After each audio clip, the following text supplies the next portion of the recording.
الرحمن الرحيم الحمد لله رب العالمين والصلاة والسلام على أشرف الأنبياء والمرسلين سيدنا ونبينا وحبيبنا وشفيعنا مولانا محمد وعلى آله وصحبه أجمعين.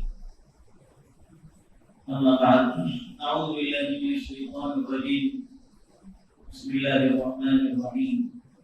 ونفس وما سواها فألهمها فجورها وتقواها قد أفلح من زكاها وقد خاب من دساها. صدق الله العظيم. بزرگان محترم، بھائیوں اور دوستوں، دنیا کے اندر جب تک انسان کوشش نہیں کرتا کسی مقصد کے اندر اس کو کامیابی حاصل نہیں ہو سکتی. جہاد کے نمانے ہی آتے ہیں کوشش کرنے کی. جہاد کے تعلق سے جب یہ لفظ بولا جاتا ہے عموماً آدمی کے ذہن میں وہ جہاد آ جاتا ہے جو اپنے مخالفین کے ساتھ کیا جاتا ہے اور اللہ کے نہ ماننے والوں کے ساتھ کیا جاتا ہے. اس جہاد کا درجہ اپنے وقت پر، اپنے موقع پر، لیکن اس سے پہلے ایک اور جہاد ہے جس کو نفس کا جہاد کہا جاتا ہے. بلکہ بعض روایات کے اندر اس جہاد کو بڑا درجہ بیان کیا گیا ہے، اس لیے کہ اس جہاد سے ہر ایک آدمی کا واسطہ پڑتا ہے، اور نہ صرف ہر ایک آدمی کا بلکہ ہر ایک آدمی کو ہر موقع پر اس سے واسطہ پڑتا ہے، اور وہ ہے انسان کا اپنے نفس کے ساتھ جہاد کرنا. اللہ نے انسان کے اندر ایک نفس پیدا کیا، جس نفس کے تعلق سے یہ ہے کہ وہ اس کو اچھائی کی طرف لے جا سکتا ہے، برائی کی طرف. چنانچہ انسان کا اپنے نفس کے ساتھ جہاد کرنا یہ ہے اصل جہاد. حدیث میں فرمایا گیا المجاہد من جاہد نفسہ، مجاہد وہ شخص ہے جس نے اپنے نفس کے ساتھ جہاد کیا. انسان کا نفس عام طور پر اس کو عموماً اس کو برائی کی طرف ہی لے جاتا ہے. کوئی بھی چیز انسان کو نظر آتی ہے، پسند آتی ہے، اس کے دل میں داعیہ پیدا ہو جاتا ہے، خواہش پیدا ہو جاتی ہے اس چیز کے حصول کی. انسان کسی کو ترقی کرتے ہوئے دیکھتا ہے، اس کے دل میں داعیہ پیدا ہوتا ہے کہ میں کیوں نہ ترقی کروں. کبھی یہ داعیہ اس کو غلط رخ پر لے جاتے ہوئے سامنے والے کے ساتھ حسد پر ابھارتی. اور اگر اس کے نفس کے اندر اس طرح کی خرابی نہ ہو تو پھر وہ اچھے طریقے پر اپنی ترقی کو سوچنے لگتا ہے. تو انسان کے لیے اپنے نفس کے ساتھ جہاد کرنا ہر وقت ضروری ہوتا ہے.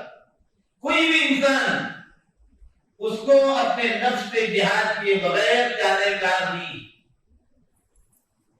انسان کے اندر اللہ تعالیٰ نے جو خواہشات رکھی ہیں، مختلف قسم کی خواہشات، اس کو خواہشات نفس کہا جاتا ہے کہ انسان اپنے نفس کی خواہشات نفس کے پیچھے بھاگنے سے منع کیا گیا، بلکہ خواہشات نفس کی مخالفت کرتے ہوئے زندگی گزارنے کا حکم دیا گیا.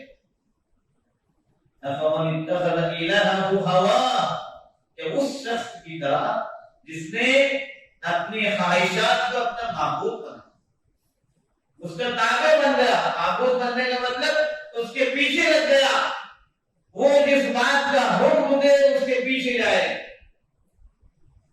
معبود تو وہ ہے جس کی پرستش کی جاتی ہے، جس کا حکم مانا جاتا ہے.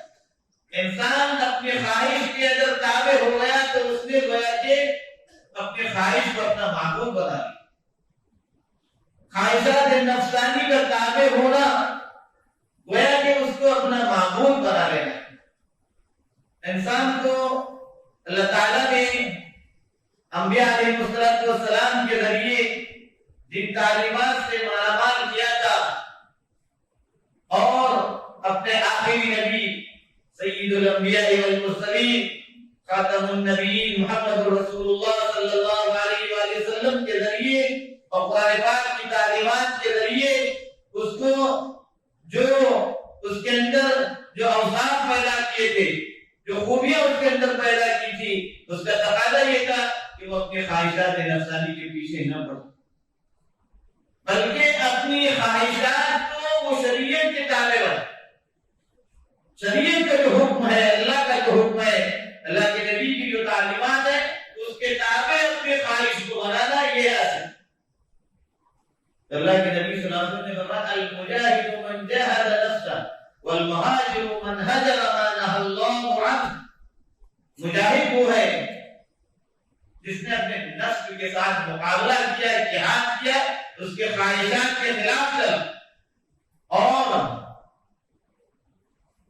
ہجرت کرنے والا اگر حقیقت میں کوئی ہے، مہاجر جس کو کہا جائے تو وہ ہے جس نے اللہ کی منہیات سے اپنے آپ کو روکے رکھا، جن چیزوں سے اللہ نے منع کیا تھا ان چیزوں سے اپنے آپ کو باز رکھا، دور رکھا، منع کیے کر۔ انسان کا نفس اس کو برائی کی طرف لے جائے گا، اس لیے اللہ کے نبی صلی اللہ علیہ وآلہ وسلم اپنے خطبے میں عام طور پر دعا کیا کرتے تھے۔ خطبے کے الفاظ ہوتے تھے، ابتدائی الفاظ یہ ہوتے تھے وَنَعُوذُ بِاللَّهِ مِن شُرُورِ أَنفُسِنَا وَمِن سَيِّئَاتِ أَعْمَالِنَا۔ ہم اللہ سے پناہ چاہتے ہیں اپنے نفس کے شر سے اور اپنے برے اعمال کے شر سے، ہم اللہ سے پناہ چاہتے ہیں۔ نبی اللہ سے جو ہے خطبے کے اندر ایک دعا کرتے تھے کہ ہم اپنے نفس کے شر سے پناہ چاہتے ہیں۔ انسان کا نفس اس کو چونکہ عموماً برائی کی طرف لے جاتا ہے، شر کی طرف لے جاتا ہے، اس کے اندر غلبہ اسی چیز کا ہوتا ہے کہ وہ شر کی طرف لے جاتا ہے، اس لیے اس کو نفس کے شر سے پناہ مانگتے رہنے کی ضرورت ہے۔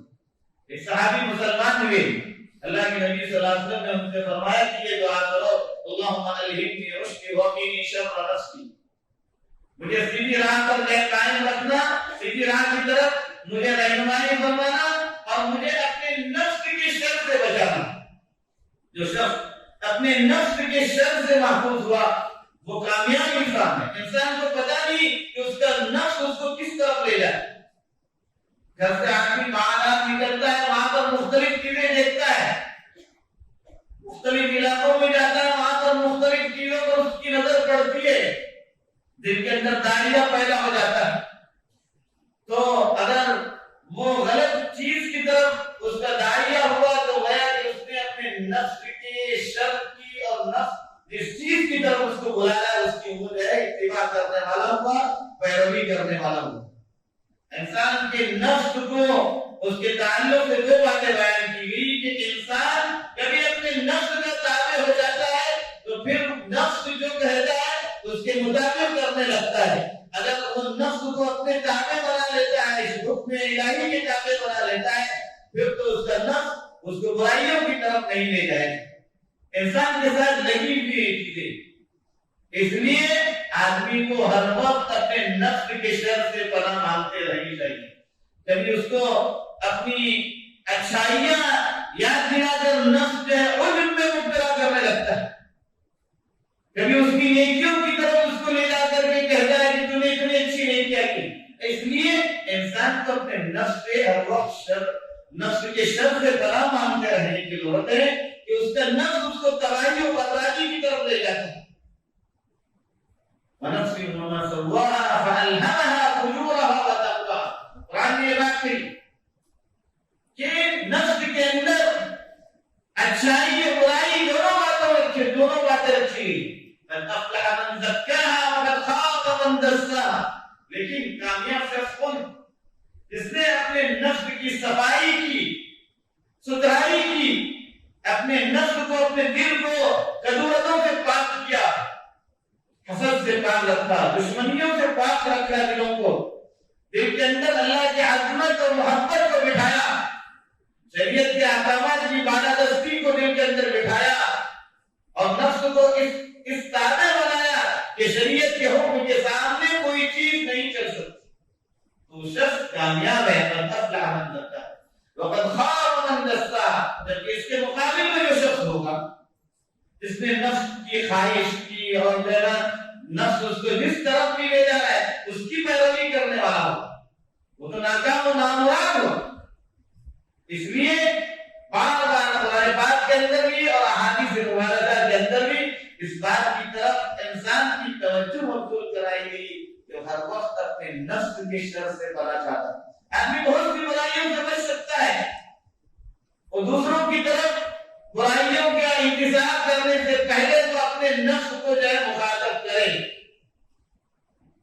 جب وہ اپنے نفس سے مخاطب ہو کر اس سے یہ کہے گا کہ وہ اس کو اللہ کے حکم کے تابع کر کے زندگی گزارنا ہے اور ہر وقت وہ اس کی نگرانی کرے گا، اس کے پیچھے رہے گا، اس کی فکر میں رہے گا، تب وہ ہو سکتا ہے کہ نفس کے شر سے کچھ بچ جائے، ورنہ انسان کے نفس کے شر سے بچنا کچھ آسان نہیں ہے۔ اسی لیے اللہ کے نبی صلی اللہ علیہ وسلم نے یہ دعائیں انسان کو کرتے رہنے کا حکم دیا اور خود اللہ کے نبی اس دعا کا اہتمام کرتے تھے، قنی شر نفسی، اللہ مجھے اپنے نفس کے شر سے پناہ اور نفس کے شر سے مجھے محفوظ رکھنا، مجھے بچانا۔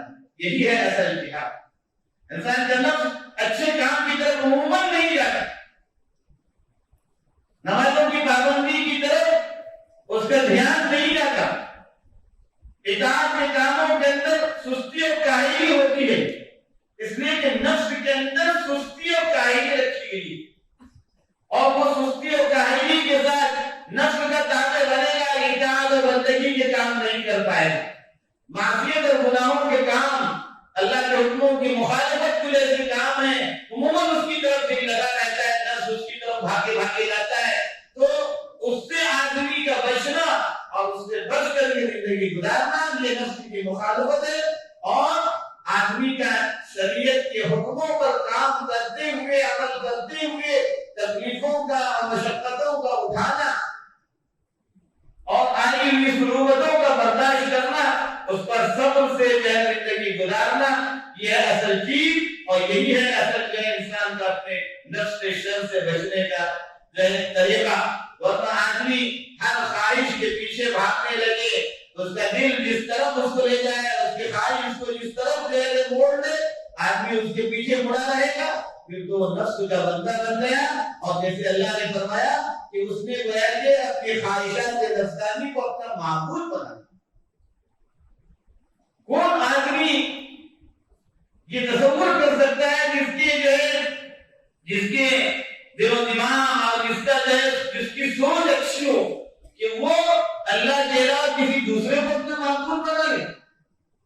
خواہشات نفسانی کا تابع ہو کر زندگی گزارنا، اگر وہ خواہشات جائز حد تک بھی ہو تب بھی حکم یہ ہے کہ آدمی حد تک امکان اس سے بچنے کی کوشش کرے کہ کبھی خواہشات انسان کو جائز کاموں کی طرف تو لے جائے گی، لیکن اس سے بچنے کے بجائے اس سے بچ کر وہ زندگی گزارے گا تو اس کے لیے مفید اور فائدہ مند ہوگا۔ ایک آدمی اس کی زندگی ساری طریقے میں گزر سکتی تھی، لیکن وہ انتہائی اعلیٰ قسم کی جو ہے زندگی گزار رہا ہے، ایسے عشرت کی ٹھاٹ کی زندگی گزارتا ہے، سب جائز طریقے پر، گناہ تو نہیں ہوگا لیکن اس سے کہیں زیادہ بڑا درجہ اس کے لیے ہوگا کہ وہ اس اعلیٰ درجے کی عیش و عشرت کی زندگی گزارنے کے بجائے سیدھی زندگی گزارے اور معمولی زندگی گزارے، جیسے کہ اللہ کے نبی اور آپ کے صحابہ نے زندگی گزاری تھی، اور اس کے بعد اگر ظاہر مال ہے جو اس نے اپنے عیش و عشرت میں گزارنے کے بجائے اللہ کے مستحق بندوں پر خرچ کیا، صدقہ کیا، تو پھر تو اس کے لیے اس کے درجات کی بلندی کا اور اس کے درجات کے اللہ کے نزدیک بلند ہونے کا ذریعہ ہوگا۔ اللہ تعالیٰ ہم سبوں کو اس کی توفیق عطا فرمائے، ہمیں سبوں کو ایمان کی سلامتی عطا فرمائے، ایمان پر زندہ رکھے، اپنے اس پر ایمان پر ثابت رکھے۔